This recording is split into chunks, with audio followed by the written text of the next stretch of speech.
नमस्कार दोस्तों, आइए जानते राजस्थान की बड़ी खबरें। पहली खबर, मोदी ने राजस्थान को 46,400 करोड़ की सौगात। डबल इंजन की सरकार में राजस्थान में विकास की गाड़ी सरपट दौड़ रही है। हाल ही में राइजिंग राजस्थान समिट के जरिए मुख्यमंत्री भजन लाल शर्मा ने प्रदेश में विकास के नए सूरज को उगाने का काम किया है। अब मंगलवार को जयपुर के दौरे पर पहुंचे प्रधानमंत्री नरेंद्र मोदी ने पीकेसी ECRC परियोजना के साथ साथ राजस्थान के विकास को समर्पित कई और योजनाओं की शुरुआत की। पीएम मोदी ने इस दौरे में राजस्थान को 46,400 करोड़ रुपए के विकास परियोजनाओं की सौगात दी। जयपुर के ददिया में आयोजित कार्यक्रम में पीएम मोदी ने 46,400 करोड़ रुपए की परियोजनाओं का लोकार्पण एवं शिलान्यास किया। इन परियोजनाओं का हुआ शिलान्यास 9,416 करोड़ की लागत से कूल नदी पर रामगढ़ बैराज, पार्वती नदी पर महलपुर बैराज एवं चंबल नदी पर जल सेतु सहित नवनेरा बैराज से बीसलपुर बांध तथा ईसरदा बांध में जल अपवर्तन तंत्र निर्माण 676 करोड़ रुपए की लागत से धौलपुर से भरतपुर डीग, कुम्हेर, नगर कामा और पहाड़ी तक पेयजल ट्रांसमिशन एवं चंबल धौलपुर भरतपुर रेट्रोफिटिंग का कार्य 2,522 करोड़ रुपए की लागत से सरकारी कार्यालय भवनों पर रूफटॉप सोलर संयंत्रों की स्थापना।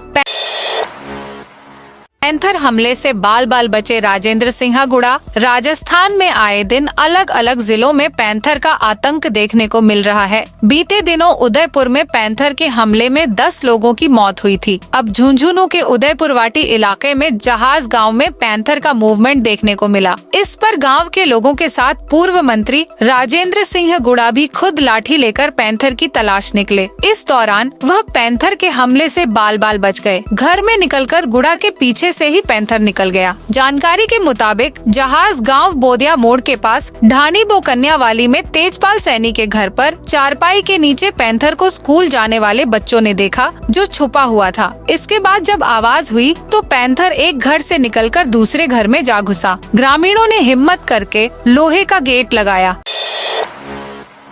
प्रधानमंत्री नरेंद्र मोदी मंगलवार को राजस्थान दौरे पर रहे। इस दौरान भजन लाल सरकार के 1 साल पूरे होने पर पीएम मोदी ने राजस्थान को ERCP समेत हजारों करोड़ रुपए की विभिन्न परियोजनाओं की सौगातें दी है। प्रधानमंत्री ने ऊर्जा, सड़क, रेलवे और जल से जुड़ी 46,300 करोड़ रुपए से अधिक की 24 परियोजनाओं का उद्घाटन और शिलान्यास किया है। इस दौरान कोटा और बूंदी से होकर गुजर रहे दिल्ली मुंबई एक्सप्रेसवे के 80 किलोमीटर हिस्से को खोल दिया गया है। इससे करीब 40 मिनट का समय बचेगा।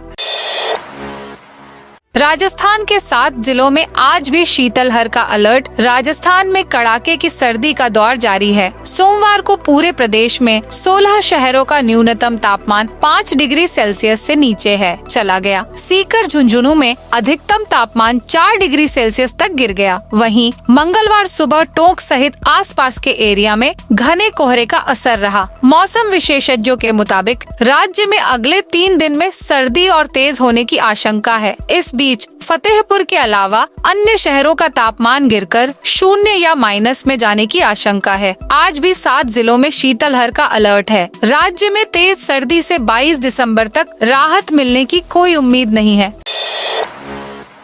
सरकार के हाथी सवारी की दर कम करने का आदेश रद्द। हाई कोर्ट ने आमेर फोर्ट और इसके आसपास के क्षेत्र में हाथी सवारी की दरें कम करने के सरकार के आदेश को रद्द कर दिया है। जस्टिस महेंद्र गोयल की अदालत ने दर कम करने के 8 नवंबर के आदेश को रद्द करते हुए कहा कि सरकार हाथी मालिकों को सुनकर दरें तय करे। सरकार के दर कम करने के आदेश को हाथी गांव विकास समिति ने हाई कोर्ट में यह कहते हुए चुनौती दी थी कि दरें कम करने से पहले उन्हें नहीं सुना गया। हाथी सवारी की दर करीब 10 साल बाद बढ़ाई गई थी, लेकिन विभाग ने मनमाने तरीके से दर को कम कर दिया।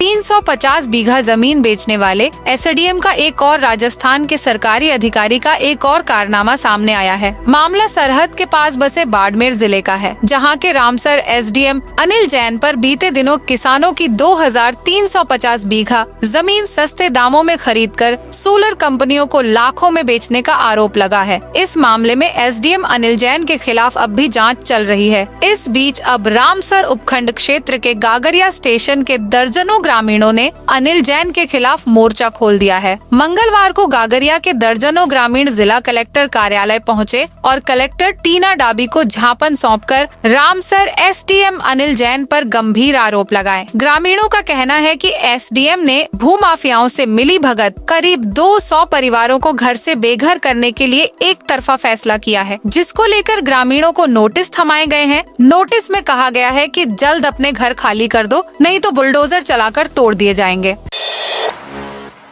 राजस्थान पुलिस का ड्रग माफियाओं पर शिकंजा। राजस्थान पुलिस मुख्यालय की एंटी गैंगस्टर टास्क फोर्स ने ड्रग माफियाओं की करीब 40 करोड़ की ड्रग पड़ी है। एंटी गैंगस्टर टास्क फोर्स ने प्रतापगढ़ के अरनोद थाना क्षेत्र के देवल्दी गांव स्थित 2 फार्म हाउस पर दबिश देकर एमडी ड्रग बनाने की फैक्ट्री का खुलासा किया। साथ ही मौके से भारी मात्रा में ड्रग बनाने के उपकरण, मशीन, एमडी युक्त केमिकल बरामद किए। वहीं दूसरे फार्म हाउस से अवैध हथियार जब्त किए गए, जिसमें एक देसी पिस्टल, मैगजीन और 3 जिंदा कारतूस बरामद हुए। जब्त की गई 12 किलो एमडी ड्रग और अन्य एनडीपीएस घटकों की कीमत करीब 40 करोड़ आंकी गई है। पेंशनर रोगियों को 3000 तक की विटामिन मिनरल्स की मिल सकेगी दवाएं। राजस्थान में कैंसर सहित 5 रोग के पेंशनर रोगियों को राहत मिली है। 75 वर्ष व उससे ज्यादा के सरकारी पेंशनर्स को राहत दी गई है। 3000 रुपए तक की विटामिन, मिनरल्स, एंटीऑक्सीडेंट की दवाएं मिल सकेगी। आरजीएचएस के तहत पर्ची पर लिखे होने पर दवाएं मिल सकेगी। कैंसर, क्रॉनिक लिवर रोग, kidney failure, major organ transplant और स्ट्रोक वाले रोगियों को सुविधा मिलेगी। वित्त विभाग ने आदेश जारी किया है। मोदी ने वसुंधरा राजे का किया जिक्र। राजस्थान के जयपुर दौरे पर आए पीएम मोदी ने ईआरसीपी प्रोजेक्ट का शिलान्यास किया है। पीएम मोदी ने इस दौरान कांग्रेस पर निशाना साधा। उन्होंने आगे कहा कि राजस्थान ऐसा राज्य जिसकी लगातार सेवा का भाजपा को मौका मिलता रहा है। पहले भैरव सिंह शेखावत ने राजस्थान में विकास के सशक्त नींव रखी। उसके बाद वसुंधरा राजे ने कमाल संभाली और सुशासन की विरासत को आगे बढ़ाया। अब भजन लाल की सरकार सुशासन की धरोहर को और मजबूत करने में जुटी हुई है। एक्सीलेंस सेंटर में 2 टन सीताफल का हुआ उत्पादन। चित्तौड़गढ़ में स्थित सीताफल एक्सीलेंस सेंटर में रिसर्च किए हुए पौधों से इस बार अभी तक 2 टन सीताफल का उत्पादन हुआ है। इस साल पहली बार केंद्र की ओर से सभी सीताफलों का टेंडर किया गया था। यह टेंडर 41,000 रुपयों का हुआ था, जबकि पिछली बार सीताफलों का पल्प निकालकर एक्सीलेंस सेंटर के डीप फ्रिज में ही रखा गया था। अधिकारियों का कहना है कि इस साल बार बार बदलते मौसम और दीपावली तक भी गर्मी होने की वजह से सीताफल के पेड़ों पर लगे फूल भी झड़ गए थे, इसलिए इस बार उत्पादन भी कम हुआ है। अब नरेश मीणा की जमानत पर सुनवाई 23 को होगी। टोंक जिले के समरावता गांव में एसडीएम को थप्पड़ मारने के मामले में जेल में बंद आरोपी नरेश मीणा की जमानत याचिका पर सुनवाई 23 दिसंबर तक टल गई। डीजे कोर्ट के न्यायाधीश ने नरेश मीणा के एडवोकेट की ओर से बहस के लिए समय मांगने पर सुनवाई की नई तारीख 23 दिसंबर दी है। अब इस मामले की सुनवाई 5 दिन बाद होगी। डीजे कोर्ट के एपीपी राजेश गुर्जर ने बताया कि अभियुक्त नरेश मीणा के वकील ने बहस के लिए समय मांगा है। इस पर न्यायाधीश ने सुनवाई के लिए 23 दिसंबर की तारीख दी है। उद्योग मंत्री बोले, बाड़मेर और बालोतरा एक ही जिला मानता हूँ। उद्योग एवं वाणिज्य राज्य मंत्री के विश्नोई ने कहा, मैं बाड़मेर और बालोतरा जिलों को एक ही जिला मानता हूँ। पूर्ववर्ती सरकार में बिना सोचे समझे और दूरदर्शिता को ध्यान में रखे बिना कई निर्णय लिए गए। उन सभी निर्णय का रिव्यू करने की आवश्यकता है। अलग अलग कमेटियाँ बनाई गई हैं। जैसे जैसे रिपोर्ट आएगी उसके हिसाब से निर्णय लिए जाएंगे। डोटासरा बोले, नर्मदा का पानी शेखावाटी कब पहुंचा? पीएम ने झूठ बोला। कांग्रेस प्रदेश अध्यक्ष गोविंद सिंह डोटासरा ने नर्मदा नहर के पानी को लेकर पीएम नरेंद्र मोदी के दावे पर सवाल उठाते हुए उन पर झूठ बोलने का आरोप लगाया है। डोटासरा ने कहा, आज की सभा में प्रधानमंत्री झूठ बोल रहे थे। देश के प्रधानमंत्री बोल रहे थे हनुमानगढ़, झुंझुनू, सीकर में नर्मदा का पानी मिल रहा है। इस तरह झूठ बोलकर वह लोगों को गुमराह कर रहे हैं। आपने एक भी ऐसी घोषणा नहीं की जो राज्य के लिए नई हो। अंडरगारमेंट में छुपाकर लाया 3.5 किलो सोना। जयपुर एयरपोर्ट पर शारजाह से अंडरगारमेंट में 3.5 किलो गोल्ड छुपाकर लाया युवक पकड़ा गया। पकड़े गए गोल्ड की कीमत 2 करोड़ रुपए है। युवक इससे पहले भी कई बार यूएई से गोल्ड राजस्थान ला चुका था। कस्टम अधिकारियों ने बताया कि जयपुर में सुबह 5 बजे शारजाह से आने वाली फ्लाइट में गोल्ड तस्करी की सूचना थी। बताया गया था कि ये तस्करी राजस्थान का ही व्यक्ति कर रहा था। यात्री फ्लाइट से उतरा और उससे एयरपोर्ट पर ही पूछताछ की। कंटेनर के प्राइवेट चैम्बर से 135 शराब कार्टून जब्त। सीकर आबकारी विभाग ने बड़ी कार्रवाई को अंजाम दिया है, जिन्होंने नाकाबंदी के दौरान कंटेनर में बने चैम्बर में छिपाकर ले जा रही अवैध शराब के 135 कार्टून बरामद किए हैं। हालांकि आरोपी ड्राइवर मौके से फरार हो गया। फिलहाल आबकारी विभाग की टीम आरोपी की तलाश में जुटी है। किसान महापंचायत मनाएगी किसान दिवस। टोंक में किसानों के हितों को लेकर मनाए जाने वाले किसान दिवस को इस बार भी किसान महापंचायत की ओर से कृषि मंडी में बनाया जाएगा। इसमें गेस्ट के रूप में किसान महापंचायत के राष्ट्रीय अध्यक्ष रामपाल जाट आएंगे। इसमें न्यूनतम समर्थन मूल्य का गारंटी कानून बनाने समेत अन्य मांगे सरकार से की जाएगी। किसान महापंचायत युवा प्रदेशाध्यक्ष रामेश्वर प्रसाद चौधरी ने बताया कि केंद्र सरकार द्वारा 23 दिसंबर को किसान दिवस घोषित किया हुआ है। उसके बाद भी किसान दिवस नहीं मनाया जाता है, लेकिन किसानों की समस्याओं को लेकर किसान महापंचायत की ओर से यह दिवस मनाया जाएगा। चित्तौड़गढ़ भीलवाड़ा हाईवे पर गाड़ी की टक्कर से लेपर्ड की जान चली गई। चित्तौड़गढ़ भीलवाड़ा हाईवे पर रोड क्रॉस करने के दौरान एक लेपर्ड की गाड़ी की टक्कर लगने से मौत हो गई। टक्कर इतनी जोरदार थी कि लेपर्ड का शव बिखर गया। इसकी जानकारी मिलते ही कपासन रेंज से वन विभाग की टीम और चित्तौड़गढ़ से फ्लाइंग टीम मौके पर पहुंची। लेपर्ड के शव को सेमलपुरा नर्सरी ले जाया गया, जहां उसका मेडिकल बोर्ड से पोस्टमार्टम करवाकर अंतिम संस्कार कर दिया गया।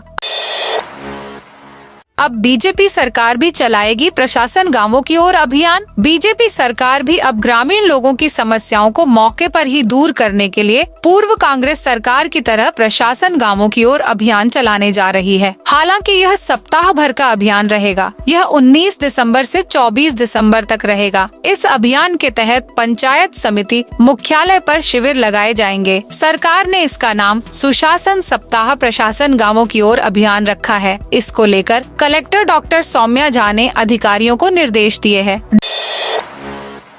डूंगरपुर में कालिका पेट्रोलिंग यूनिट की हुई शुरुआत। डूंगरपुर पुलिस की ओर से मंगलवार से कालिका पेट्रोलिंग यूनिट की शुरुआत की गई। इसमें महिला पुलिसकर्मी 24 घंटे सुरक्षा में तैनात रहेगी। ये यूनिट महिलाओं और युवतियों के साथ होने वाली घटनाओं को रोकेगी। डूंगरपुर एसपी मोनिका सेन ने कालिका पेट्रोलिंग यूनिट की शुरुआत की। एएसपी राजीव परिहार इसकी मॉनिटरिंग करेंगे। यूनिट में शामिल महिला पुलिसकर्मी सार्वजनिक स्थान, स्कूल, कॉलेज, बाजार, धार्मिक स्थान, मॉल, पार्क या बस स्टैंड जैसी जगहों पर महिलाओं को सुरक्षा देने का काम करेगी। महिलाओं के साथ छेड़छाड़, छींटाकशी, चैन स्नेचिंग के अलावा महिलाओं और बच्चों के साथ होने वाली किसी भी घटना पर तुरंत एक्शन लेगी।